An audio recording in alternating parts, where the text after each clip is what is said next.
Hi automotive enthusiasts, welcome to Boost Bureau, where today we're diving into one of the most daring, surprising, and culturally charged cars ever built, the Citroën DS of 1955. This was not just another new model rolling onto the market. It was a machine that seemed to arrive from the future and land in a world still recovering from war. Imagine the mid-1950s. Most cars on European roads looked conservative, squared off, and technically familiar. Then, overnight, a car appeared in Paris that looked like nothing else on Earth. With its flowing aerodynamic lines, futuristic interior, and an engineering core that redefined ride comfort, the DS became an instant phenomenon. More than 80,000 people placed orders within days of its debut, a figure that seemed almost unreal for a single launch. But the DS was more than a sales success. It was a declaration. France, still rebuilding its sense of national pride, placed this car on a pedestal as a symbol of innovation and style. When people talk about the DS, they often use words like spaceship, revolution, or icon, because it challenged the very definition of what a family car could be. For enthusiasts today, it raises a fascinating question. How can one vehicle, introduced in a moment of uncertainty, still feel timeless, almost mythic, decades later? That's the story we're going to unravel. Over the next deep dive, we'll explore how the DS stunned the world at its launch, how its hidden engineering changed both expectations and reputations, and finally, how its cultural impact has endured far longer than its production run.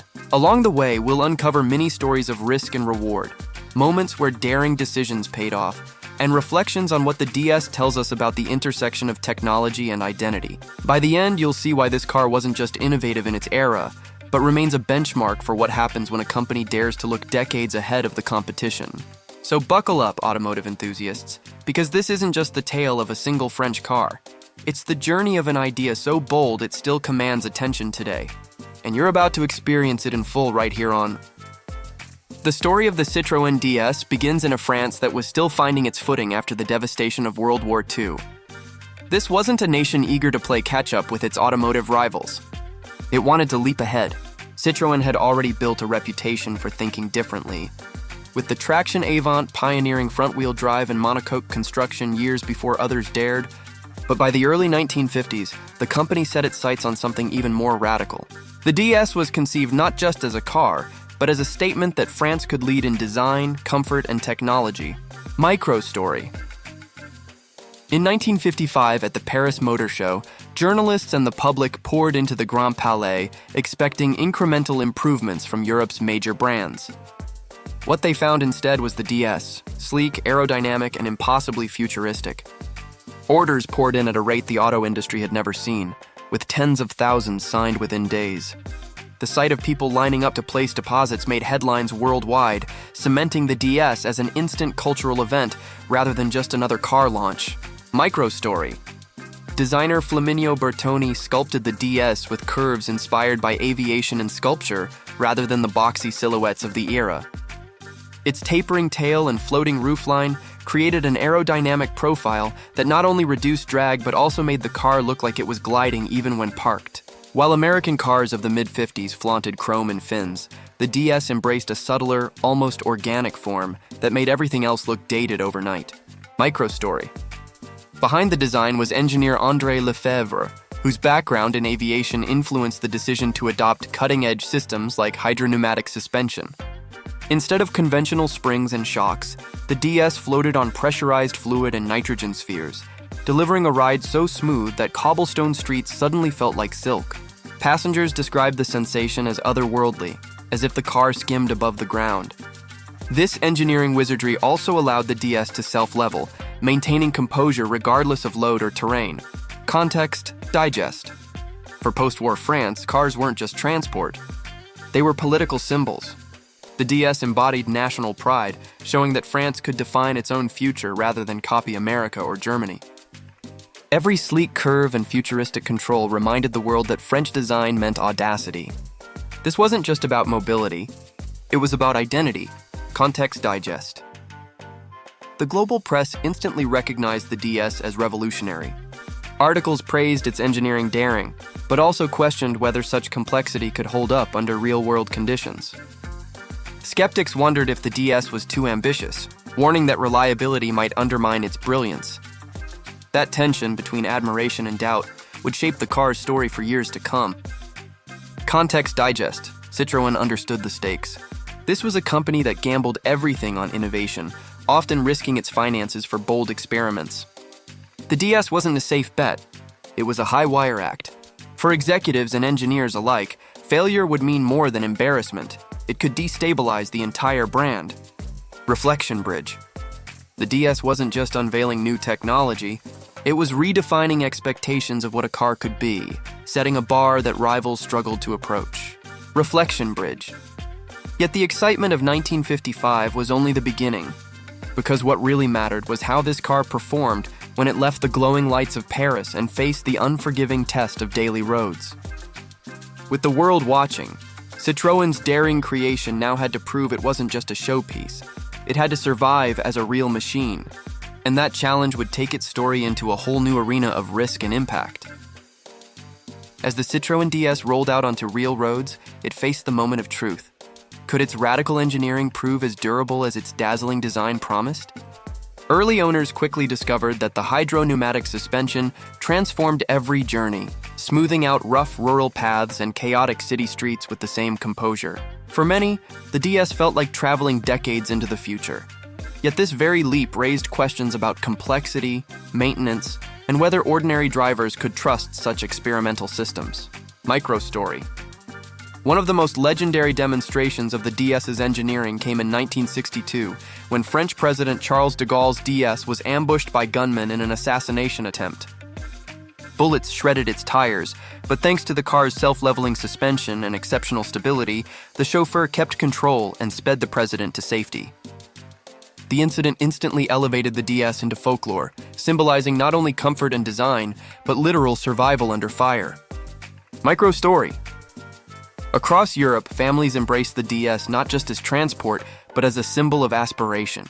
Driving one meant aligning with modernity and progress. It was a rolling statement of taste and ambition. In provincial towns, a DS parked on the street looked almost alien against rows of conventional cars, sparking pride in owners and envy in neighbors. Microstory. Journalists who tested the DS found themselves torn between awe and skepticism.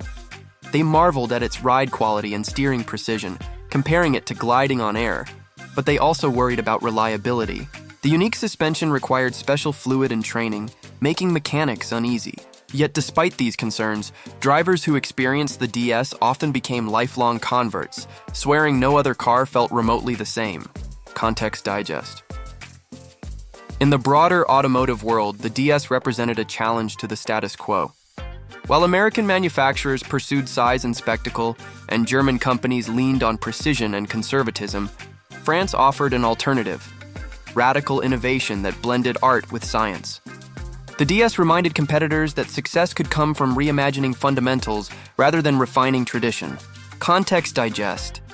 Not all experiments succeeded without cost. The DS's systems demanded meticulous care, and breakdowns could be dauntingly complex. Owners sometimes faced the paradox of driving one of the most advanced cars in the world while struggling to find a mechanic who understood it. Still, this exclusivity reinforced its mystique. Owning a DS wasn't just about mobility. It was about belonging to a daring minority.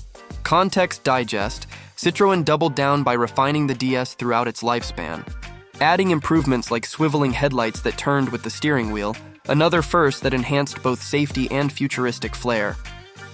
Each update kept the car relevant, prolonging its mystique and ensuring it wasn't a one-time wonder, but a continually evolving benchmark. Reflection Bridge. The DS's real triumph wasn't simply its engineering, but the way it became woven into culture, politics, and personal identity across decades. Reflection Bridge. Yet even as the DS cemented its place as an icon, time was moving forward, competitors were catching up, and the very audacity that had made it famous would also shape Citroën's fate. To truly understand its lasting influence, we have to explore what happened after the hype, when the DS shifted from groundbreaking newcomer to enduring legend. As the years progressed, the Citroën DS transitioned from a shocking newcomer into an enduring presence on roads, screens, and in the collective imagination. By the late 1960s and early 1970s, the DS had become inseparable from French cultural identity, appearing in films, literature, and art as a symbol of elegance and futurism. It was no longer just a car. It was shorthand for sophistication, a machine that carried with it connotations of progress and daring individuality. Yet with this legacy came new questions. Could the DS sustain its influence as the auto industry evolved, or would its brilliance be overshadowed by changing tastes and tighter competition? Microstory. In global cinema, the DS gained fame as both a glamorous accessory and a storytelling device. Directors used its sleek silhouette to communicate modernity, while its unusual presence on screen captivated international audiences. From art films to thrillers, whenever a DS appeared, it brought with it an unspoken narrative of refinement and boldness. The car was no longer simply transportation. It was a character in its own right. Microstory. In everyday life, the DS became associated with professional success and cultural leadership. Doctors, architects, and politicians gravitated toward it, turning the car into a rolling credential of taste and ambition. In rural France, spotting a DS outside a home could suggest social standing, while in cities it marked one as a participant in the forward march of design. The DS's image was as important as its mechanics, showing how cars can function as cultural signifiers far beyond their practical use. Microstory. Perhaps the most intriguing part of the DS's long-term story lies in how it aged. While rivals introduced new models with cutting-edge designs, the DS retained its aura of timelessness. Even in the 1970s, when angular lines dominated car design, the DS's flowing silhouette seemed oddly contemporary, as though it had skipped trends and remained anchored in the future. This ability to defy obsolescence gave it a unique staying power in automotive history. Context digest. For Citroën, however, the DS's legacy was bittersweet. The relentless push for innovation strained finances, and while the DS elevated the brand's reputation, it also set expectations so high that future models struggled to measure up. Innovation became both a gift and a burden, defining Citroën's DNA while complicating its survival in a fiercely competitive industry. Context digest.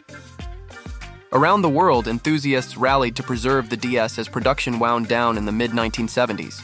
Collectors recognized it as more than a piece of machinery. They treated it as mobile sculpture and a cultural artifact. Clubs, restorations, and exhibitions kept the DS alive, ensuring new generations could encounter its futuristic aura long after its last unit rolled off the line. Context digest. The DS influenced rivals and successors alike, inspiring features such as advanced suspension systems and aerodynamic bodywork. While few brands matched Citroën's radicalism, the DS set a precedent that daring design could capture imaginations just as powerfully as raw performance or luxury. Its legacy echoed through countless models that followed, each borrowing a fragment of its DNA. Reflection bridge. The DS's journey from launch day marvel to lasting cultural landmark shows how a single car can transcend transportation to embody a nation's aspirations. Reflection bridge. And as we close its story, what becomes clear is that the DS wasn't merely about moving people from place to place.